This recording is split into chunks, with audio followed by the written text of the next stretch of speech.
Hello guys, तो कैसे हैं आप? आई होप आप सभी अच्छे होंगे। तो चलिए देखते हैं, आज हम लेकर आ गए हैं अर्धवार्षिक परीक्षा 2022-23 का कक्षा 12वीं का विषय सामान्य हिंदी का पेपर। ठीक है, तो चलिए इसको आप पूरा देखेंगे क्या क्या क्वेश्चंस हैं।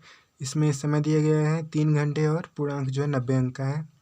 ठीक, तो चलिए यहाँ पे खंड क देख लेते हैं। इसमें पहला प्रश्न दिया गया है। इसमें क देखते हैं, निम्न में से हरिशंकर परिशाई का निबंध संग्रह है। ये ऑप्शन चार्टों दिए गए हैं। इसमें सही आंसर है तब की बात और थी, ये सही आंसर है। ठीक है, ख देखते हैं, बाणभट्ट की आत्मकथा किस विधा की रचना है? तो ये उपन्यास विधा की रचना है, ये आप लोग कर लेंगे। और ग क्वेश्चन देखते हैं, आचरण की सभ्यता निबंध के लेखक हैं? ये सरदार पूर्ण सिंह। ये पिछली कक्षाओं में ये चैप्टर भी दिया गया था। ठीक है, और घ क्वेश्चन दिया गया, हिंदी का प्रथम मौलिक उपन्यास कौन सा है? ये परीक्षा गुरु, ये तो आप लोग जानते हैं होंगे। ठीक है, अंगा क्वेश्चन दिया गया, आनंद कादम्बिनी पत्र के संपादक थे, कौन थे? तो ये देखिए बद्री नारायण चौधरी, जिनको प्रेमघन भी इनका उपनाम है। ठीक है, और दूसरा क्वेश्चन आता है, यहाँ पे देखिए ये सब इधर काव्य से आ जाता है। ठीक है, उधर गद्य से आधारित था, गद्य साहित्य के इतिहास पर, इधर काव्य साहित्य के इतिहास पे आया है क्वेश्चन। तो इसमें देखते हैं, दूसरा क्वेश्चन देखते हैं, जिसमें क दिया गया भक्ति काल की रचना है। भक्ति काल की रचना कौन सी है? विनय पत्रिका, जो तुलसीदास जी द्वारा लिखित है, ये जो है भक्ति काल की है। ठीक है, ख क्वेश्चन देखते हैं, किस कवि को राष्ट्रकवि का सम्मान प्राप्त हुआ? तो मैथिली शरण गुप्त जी को राष्ट्रकवि का सम्मान प्राप्त हुआ है। ठीक है, चिदम्बरा, ग क्वेश्चन है, चिदम्बरा पर ज्ञानपीठ पुरस्कार प्राप्त हुआ है, किनको प्राप्त हुआ है? तो ये सुमित्रा नंदन पंत जो है, इनको प्राप्त हुआ है। ठीक है, घ क्वेश्चन देखते हैं, पाणिनि कालीन भारत शोध ग्रंथ के लेखक हैं? ये वासुदेव शरण अग्रवाल। ये तो पहले चैप्टर में आप लोग पढ़े होंगे। और आगे देखते हैं, आगे दिया गया है अंगा क्वेश्चन, डॉक्टर हजारी प्रसाद द्विवेदी की अनुदित रचना कौन सी है? ठीक है, तो यहाँ पे अनुदित रचना जो है विश्व परिचय है। ठीक, पहला जो क्वेश्चन है ये सही है। चलिए अब तीसरा क्वेश्चन देखते हैं, दिए गए गद्यांशों पर आधारित निम्नलिखित प्रश्नों के उत्तर दीजिए। तो यहाँ पे देखिए गद्यांश दिया गया है, लिखा गया है, पृथ्वी के विशाल प्रांगण में सब जातियों के लिए समान क्षेत्र है। ये सब लिखा गया है ना, तो ये आप लोग वीडियो पॉज करके पढ़ लीजिए। ठीक, और फिर ये देखिए किस चैप्टर से है। ये जो पहला चैप्टर है ना, क्या नाम है उसका, उससे लिया गया है। पहला चैप्टर से है राष्ट्र का स्वरूप। ठीक है, तो चलिए वहाँ से यहाँ से लिया गया है। इसमें लिखना है गद्यांश के पाठ और लेखक का नाम लिखिए। इस पर क्वेश्चन जो है दिया गया है, ये आपको करना है, वहाँ से पढ़ लेना है। ठीक है, ख क्वेश्चन दिया गया है, रेखांकित अंश की व्याख्या कीजिए। ग क्वेश्चन दिया गया है, पृथ्वी के विशाल प्रांगण में सबको एक जैसा समान अधिकार किस दृष्टि से प्राप्त है? घ क्वेश्चन दिया गया, हमें राष्ट्र के प्रत्येक अंग की सुध क्यों लेनी होगी? और फिर अंग क्वेश्चन दिया गया, समस्त देशवासियों को एक जैसी उदार भावना से संचालित क्यों होना चाहिए? ठीक, ये आपको क्वेश्चन दिए गए हैं और यहाँ ये आपको करना चाहिए। अगर ये आप नहीं कर सकते हैं तो यहाँ अथवा करके एक और दिया, इसको कर सकते हैं, जिसमें देखिए ये आप पढ़ लीजिए। ठीक है, ये अशोक वगैरह दिया गया ना, तो ये अशोक के फूल जो चैप्टर है हजारी प्रसाद द्विवेदी द्वारा लिखित, उस चैप्टर से है। तो आप इसको पढ़ के यहाँ भी क्वेश्चन कर सकते हैं। पहला क्वेश्चन दिया, उपयुक्त गद्यांश का संदर्भ लिखिए, रेखांकित अंश की व्याख्या कीजिए, लेखक की दृष्टि में उदास होना क्यों बेकार है? अशोक आज भी किस अवस्था में है? प्रस्तुत गद्यांश के लेखक ने किसकी बदलती मनोवृत्ति के परिणाम की विवेचना की? ये आपको क्वेश्चन दिया गया है। ये आप क्वेश्चन अगर या तो ये वाला या दोनों में से एक करना है, अथवा करके दिया है। ठीक है, फिर अब चौथा क्वेश्चन पे आ जाते हैं, जिसमें दिए गए गद्यांश पर आधारित निम्नलिखित प्रश्नों के उत्तर दीजिए। तो चलिए ये वाला आपको गद्यांश पढ़ना है, तो इसको हम पढ़ देते हैं। तदनंतर बैठी सभा उठज के आगे, नीले वितांत के तले दीप बहु जागे, टकटकी लगाए नयन सुरो के थे वे, परिणामोत्सुक उन भयांतुरों के थे वे, उत्फुल्ल करौंदी कुंज वायु रह रह कर, करती थी सबको पुलकित पूर्ण मह मह कर। ठीक है, ये आपको जो है पद दिया गया है। इसमें क्वेश्चन दिया गया, प्रस्तुत पद्यांश का संदर्भ लिखिए। ख दिया गया, रेखांकित अंश की व्याख्या कीजिए। पुलक पुलक और मह महकर में कौन सा अलंकार है? परिणाम जानने के लिए कौन उत्सुक थे? आकाश में तारों को देखकर कैसा प्रतीत हो रहा है? ठीक है, ये सब आपको करना है। देखिए रेखांकित अंश यहाँ पे दिया गया है, इसकी व्याख्या करना है। जहाँ भी दिया गया होगा तो बोल रहा है, तो जिसके नीचे अंडरलाइन है ना, तो उसको आपको करना है। ठीक है, ये अथवा करके एक और दिया गया है, दुख की पिछली रजनी बीत विकसता, सुख का नवल प्रभात, एक पर्दा यह छीना नील, छुपाए हैं जिसमें सुख गात, जिसे तुम समझते हो अभिशाप, जगत की ज्वालाओं का मूल, ईश का वह रहस्य वरदान, कभी मत इसको जाओ भूल। ठीक है, ये देखिए श्रद्धा मनु जो चैप्टर है वहाँ से लिया गया है। तो चलिए यहाँ पे इसका क्वेश्चन देखते हैं। उपयुक्त गद्यांश का संदर्भ पद्यांश का, ठीक है, आप संदर्भ लिखिएगा तो वहाँ पे पद्यांश जरूर लिखिएगा, वरना तो नंबर कट सकते हैं अगर यहाँ पे आप गद्यांश लिख देंगे तो। ठीक है, तो पहला उपयुक्त पद्यांश का संदर्भ लिखिए, रेखांकित अंश की व्याख्या कीजिए। इन पंक्तियों में श्रद्धा किसके हताश मन को प्रेरणा दे रही है? यहाँ शाप समझे जाने वाले दुख के संदर्भ में क्या कहा गया है? ठीक, और उनका क्वेश्चन दिया गया, मनुष्य को क्या नहीं भूलना चाहिए, ये ठीक है। ये सब आप अगर अच्छे से पढ़ना चाहें तो वीडियो पॉज करके पढ़ सकते हैं। ठीक है, और पांचवा में कह दिया गया, निम्नलिखित में से किन्हीं एक लेखक का साहित्यिक परिचय देते हुए उनकी कृतियों का उल्लेख कीजिए। इसमें अधिकतम शब्द सीमा जो है 80 शब्द है। ठीक है, और अ वाला देखिए इसमें 3 ठो दिया गया, जिसमें वासुदेव शरण अग्रवाल जी का, डॉक्टर हरिशंकर प्रसाद द्विवेदी और प्रोफेसर जी सुंदर रेड्डी, इनमें से एक ही लोग का आपको करना है। ठीक है, किसी एक बोला ना यहाँ पे, तो आप एक ठो आपको करना है। तो चलिए और आगे देख लेते हैं। ये ख क्वेश्चन दिया, निम्नलिखित में से किसी एक कवि का साहित्यिक परिचय देते हुए उनकी प्रमुख कृतियों का उल्लेख कीजिए। अधिकतम शब्द सीमा 80 शब्द है। ठीक है, यहाँ पे कवि, यहाँ पे लेखक। ठीक है, तो यहाँ पे पहला दिया गया है अयोध्या सिंह उपाध्याय हरिओद, और दूसरा दिया गया मैथिली शरणगुप्त, और आगे देख लेते हैं। आगे यहाँ पे दिया गया है सुमित्रा नंदन पंत। यहाँ से 3 ठो आपको करना है। छठा क्वेश्चन देखते हैं, ध्रुव यात्रा अथवा बहादुर कहानी का सारांश लिखिए, अथवा पंचलाइट अथवा बहादुर कहानी के उद्देश्य पर प्रकाश डालिए। ये देखिए चारों में से जो भी, अगर ध्रुव यात्रा अथवा बहादुर दोनों में से एक कहानी या तो लिख सकते हैं, या तो पंचलाइट अथवा बहादुर का उद्देश्य लिख सकते हैं। इसमें से आपको एक करना है। ठीक है, सब में से, और जो कि 4 नंबर का है। 7वां क्वेश्चन देखते हैं।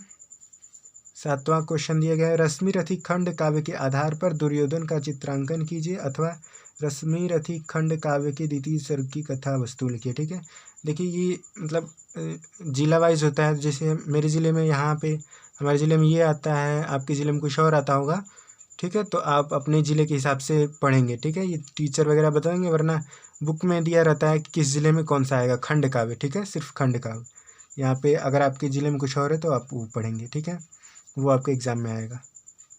तो देखिए यहाँ पे खंड ख देख लेते हैं। दिए गए 8वां क्वेश्चन है, जिसमें इसमें क देखते हैं। दिए गए संस्कृत गद्यांश में किसी एक का संदर्भ हिंदी में अनुवाद कीजिए। देखिए इसमें से आपको या तो संदर्भ सहित अनुवाद करना है। ठीक है, संदर्भ भी लिखना है और अनुवाद भी करना है। ये ग्यालवल के उवाच नवा अरे मैत्रेयी पत्रियों, ये सब दिया गया है ना। तो ये देखिए सेकेंड चैप्टर जो है उसमें से लिया गया है, सेकेंड या थर्ड जो भी चैप्टर है तो वहाँ से लिया गया है। तो इसका नाम भी देखिए आत्मज्ञ एवं सर्वज्ञ, इस तरह करके चैप्टर है, वहाँ से लिया गया। तो इसका आप संदर्भ में ये नाम लिखना जरूरी है, तो आप वहाँ कर लेंगे। या अथवा करके एक और दिया गया है, धन्य एवं भारत देश यत्र, ये सब दिया गया है ना। तो ये वो संस्कृत भाषायां महत्वम, ये करके चैप्टर एक होगा, वहाँ से लिया गया। दोनों में से एक आपको संदर्भ भी लिख देना है। मतलब जो आप करेंगे चाहिए करना चाहिए, तो संदर्भ लिखना है, उसका हिंदी अनुवाद करना है। ठीक है, और आगे चलिए देखते हैं। दिया गया है ख क्वेश्चन, दिए गए श्लोकों में से किसी एक का संदर्भ सहित हिंदी में अनुवाद कीजिए। ठीक, तो आपको इसमें संदर्भ भी लिखना है। तो देखिए, परोक्ष कार्य हंतारम प्रत्यक्ष प्रियवादिनम वर्जिते तादृशम मृतम विषकुंभम पयोमुखम। ठीक है, ये वाला आपको इसका संदर्भ और हिंदी अनुवाद भी करना है। ये सुभाषित रत्नानि करके चैप्टर है, वहाँ से लिया गया है। और अथवा करके ये या तो लिख सकते हैं, न मे रोचते भद्रम व उल्लूकस्य भी सेचनम अक्रुद्धस्य मुखम पश्य कथम क्रुद्धो भविष्यति। तो ये वाला देखिए वो एक और चैप्टर है जातक कथा करके है। ठीक है, वहाँ से ये बीच में दिया गया है श्लोक, तो वहाँ से ये लिया गया है। और देखिए अब 10वां क्वेश्चन देखते हैं। 10वां नहीं 9वां। ठीक है, निम्नलिखित मुहावरों और लोकोक्तियों में से किसी एक का अर्थ लिखकर अपने वाक्यों में प्रयोग कीजिए। तो देखिए छठा दिया गया, अदगल गगरी छलकत जाए, बाल की खाल निकालना, सागर में गागर भरना, दीवार के भी कान होते हैं। ठीक है, तो ये आप इसका अर्थ भी जरूर लिखेंगे, जैसे अदगल गगरी छलकत जाए, ये है। तो जैसे जैसे अधूरा ज्ञानी वाला व्यक्ति अधिक बोलता है, ये इसका अर्थ हुआ, अर्थ भी लिखना है और उसका वाक्य प्रयोग करना है। बाल की खाल निकालना मतलब जांच पड़ताल करना, ये सब। ठीक, और सागर में अगर भरना मतलब देखिए ये हो जाएगा कि कम शब्द में अधिक बात बोलना, इस तरह ये सब कुछ सबका है, ठीक है। तो इसमें से क्या एक ही ठो करना ही है, तो आप कोई भी कर सकते हैं। दशक का देखिए निम्न शब्दों के संधि विच्छेद सही का जो है चयन करना, ठीक है। पहला देखिए सुखार्थिना का सही संधि विच्छेद है। सुखार्थिना का आप देखिए इसमें से ये सब कुछ दिया गया है, तो सुख धन अर्थिना, ठीक है। यहाँ खा ये वो सब नहीं होगा, सुख धन अर्थिना ये सही आंसर है। और दूसरा देखते हैं उभावपी का संधि विच्छेद है, तो इसमें देखिए ये सब दिया गया है, तो इसमें उबोधन अपी ये वाला होगा और आंसर सही है। फिर देखिए मध्वरी का सही संधि विच्छेद है, तो इसको आपको करना है, तो इसका पीछे देखिए ऑप्शन दिया गया है, इसमें मधुधन अरि ये वाला सही आंसर है, ठीक है। और ख क्वेश्चन देखते हैं, दिए गए निम्न शब्दों की विभक्ति और वचन के अनुसार सही विकल्प का चयन कीजिए, ठीक है। आत्मसु शब्द में विभक्ति और वचन है। आत्मसु ये देखिए सबसे लास्ट वाला होता है, ठीक है। सप्तमी विभक्ति बहुवचन सबसे लास्ट वाला होता है ना, ये तो अक्सर याद रहता है, ठीक है। और राजनी सप्तमी विभक्ति और वचन ये आपको करना है, तो ये देखिए सप्तमी विभक्ति एक वचन है, ठीक है। ये वाला आपको क्वेश्चन सही है, बहुवचन नहीं एक वचन, ठीक। सप्तमी विभक्ति एक वचन, ठीक है। और 11वां क्वेश्चन देखते हैं, देखते हैं 11वां का निम्न शब्द युग्मों का सही अर्थ चयन करके लिखिए। अविराम और अभिराम, ठीक है। अविराम और अभिराम देखिए इसका सही आंसर हो जाएगा अनवरत और आकर्षक, या फिर देखिए अनवरत मतलब बिना रुके हुए अर्थात लगातार, ठीक। यहाँ पे आकर्षक अर्थात सुंदर, ठीक है। तो ये आंसर सही हो, यहाँ पे रुचिकर नहीं होगा, यहाँ पे सुंदर तो होगा पर ये बिना रोके ये सही नहीं है। और सुंदर और आकर्षक यहाँ पे दोनों जगह दे दिया है, तो ये इसका मतलब ये नहीं होगा, ठीक है। तो ऑप्शन स इज द राइट आंसर। तो देखिए अब सेकंड क्वेश्चन देखते हैं, आदि और आदि का जो करना है आपको। तो देखिए आदि मतलब प्रारंभ होता है, और आदि मतलब आदत, और जो किसी चीज़ का आदि हो गया, ठीक है, तो आदत वाला, ठीक है। कोई चीज़ आदत लग जाए या लत लग जाए वो सब। तो यहाँ पे आपका ब क्वेश्चन जो है, ब आंसर जो है सही होगा, ठीक है। ख क्वेश्चन देखते हैं, निम्न शब्दों में से किसी एक शब्द का दो अर्थ लिखिए। वारिदम खग, जैसे खग का लिख देंगे पक्षी, एक मनु, ठीक है। पर्यायवाची नहीं लिखना है, इसका जो है दो अर्थ लिखना है। तो यहाँ पे खग का हो जाएगा जो है क्या बताएं अभी, पक्षी और मनु, ठीक है। ये इस तरह ये सब वारिद का हो जाएगा एक ठो बादल हो जाएगा, एक ठो जल देने वाला, इस तरह तम का एक ठो अंधेरा हो जाएगा, और एक और जो भी आप सर्च कर लीजिएगा, ठीक है, देख लीजिएगा अपने बुक में। और ग क्वेश्चन देखते हैं, निम्न वाक्यांशों के लिए एक शब्द का चयन करके लिखिए, ठीक है। यहाँ जनता द्वारा संचालित शासन क्या होता है, लोकतंत्र, जो भी हमारे देश में भी है, ठीक है। दूसरा क्वेश्चन दिया गया पैर से सिर तक, इसका क्या होगा, विकलांग तो नहीं होगा, और ये स्वर्णिक्ष नहीं होगा, अनाछूत भी नहीं होगा, ये आपाद मस्तक ये वाला जो है वो सही होगा। यहाँ पे देखिए निरंक ये सब नहीं होगा, ठीक है। और घ क्वेश्चन देखते हैं, निम्न में से किसी दो वाक्यों को शुद्ध करके लिखिए। वे दो पत्र लिखने को बैठे हैं, कृपया मेरे सामानों पर निगाह रखना, सूर्य पूरब से निकलता था, कृष्ण और राधा नृत्य कर रहे हैं। तो देखिए कृष्ण और राधा नृत्य कर रहे हैं ये बिल्कुल सही वाक्य है, तो इसको एज इट इज उतार देंगे, ठीक है। और यहाँ सूर्य पूरब से निकलता था नहीं रहेगा, निकलता है, अब निकल थोड़ी चुका है, ठीक है। तो सूर्य पूरब से निकलता है, ठीक है। इस तरह ये दोनों भी आप करने ट्राई करिएगा, ठीक है। इसको शुद्ध करके लिखना है, जिसमें दो ही ठो करना ही है, दो ठो हम बता दिए, और आप बुक वगैरह से भी पढ़ लीजिएगा, ठीक है। और 12वां क्वेश्चन देखते हैं, 12वां का दिए करुण और वीर रस का लक्षण और उदाहरण लिखिए। देखिए लक्षण लिखेंगे तो 1 नंबर मिलेगा, उदाहरण लिखेंगे तो 1 नंबर, एक 2 नंबर का है, ठीक है। और ख क्वेश्चन देखते हैं, ख में भी दिया गया है यमक अथवा रूपक अलंकार का लक्षण उदाहरण लिखिए, इसमें भी वही उसी तरह है, ठीक है। यमक अलंकार अथवा रूपक दोनों में से एक करना है, यहाँ भी एक करना है, ठीक है। ग क्वेश्चन देखते हैं, ग में दिया गया है चौपाई अथवा सोठा छंद का लक्षण उदाहरण सहित लिखिए, ठीक है, ये आपको करना है। फिर देखिए आगे क्वेश्चन देखते हैं, 13वां क्वेश्चन, किसी दैनिक पत्र के संपादन के नाम एक पत्र लिखिए जिनमें मोहल्ले की गंदगी दूर करने के लिए स्वास्थ्य अधिकारी से प्रार्थना की गई हो, ठीक है, यह वो करना है। तो देखिए दैनिक पत्र मतलब जो रोज़ रोज़ अखबार आते हैं ना, जैसे हिंदुस्तान, दैनिक भास्कर वगैरह ये सब, तो उनके नाम पे लिखना है, ठीक है। अथवा करके एक और दिया गया, किसी बैंक की स्थानीय शाखा के प्रबंधक को अपनी पुस्तक की दुकान खोलने के लिए ऋण प्राप्ति हेतु एक आवेदन पत्र लिखिए, ठीक है, ये आपको करना है। ये देखिए दोनों में से एक करना है, 6 नंबर का, ये जरूर से करना होगा आपको, ठीक है। और 14वां क्वेश्चन देखते हैं, निम्न विषयों में से किसी एक विषय पर अपनी भाषा शैली में निबंध लिखिए, ठीक है। इसमें दिया गया है वन संपदा और उसकी उपयोगिता, दूसरा दिया गया है पर्यावरण प्रदूषण, तीसरा दिया गया दहेज प्रथा अतीत और वर्तमान, और चौथा दिया गया इंटरनेट लाभ अथवा और हानि, ठीक है।